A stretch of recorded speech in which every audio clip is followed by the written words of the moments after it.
L'obiettivo principale è sicuramente quello di informare e sensibilizzare il più possibile chi si muove nel web, quindi nella dimensione online, siano essi adulti ma anche giovani che hanno sicuramente un grandissimo dinamismo nel mondo del web, ma forse non hanno sufficiente consapevolezza di quelli che sono anche i rischi nel appunto muoversi ed esprimersi nel web. Ecco che FASTLISA dovrebbe far accrescere una consapevolezza sull'uso dei termini e sulle modalità di approccio a tematiche anche fortemente conflittuali.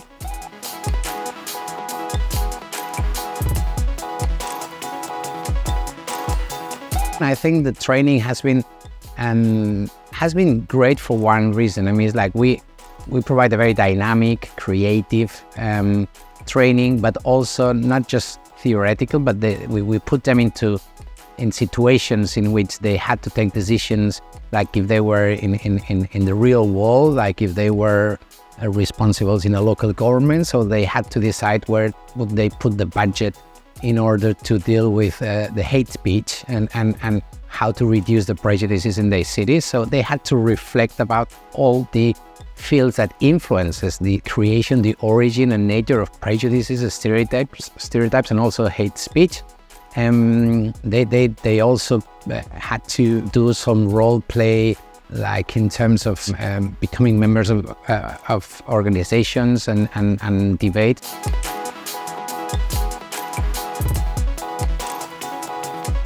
So I think that we really need to take an holistic vision and approach on social media to improve how we work, what we share, how we interact with each other, and especially how platform works. I wouldn't say that social media only brings the bad of people. I also think that the power and the idea of having a global community also bring the best out of people.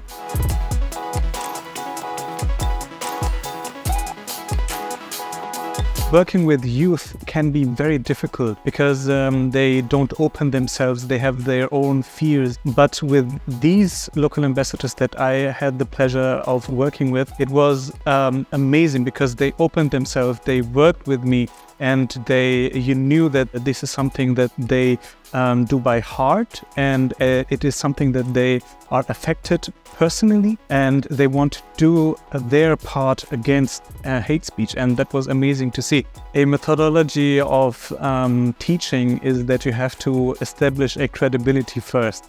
And my credibility that I started with was that I'm not an expert who studied this at the university and go in depth in the theory of it.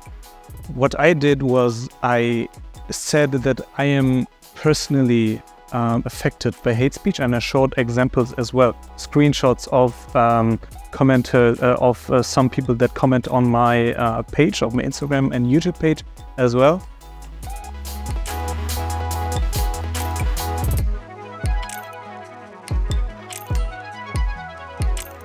What people could do or should do to protect themselves, but also to be like better citizens when they use social platforms, because great responsibility lies on big platforms as Meta and others as well.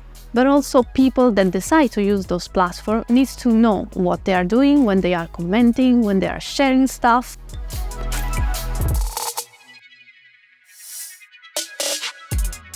And we focus especially on critical thinking and making people not just saying this is hate speech, you cannot say this. No, it's about you reflect about why people say these things, and what we can do to counter this, to avoid the normalization of those speeches, but also how can we influence at the basis of the pyramid of hate, on when prejudices, stereotypes, when jokes, rumors take place, and many people don't just are part of those, or they don't say anything.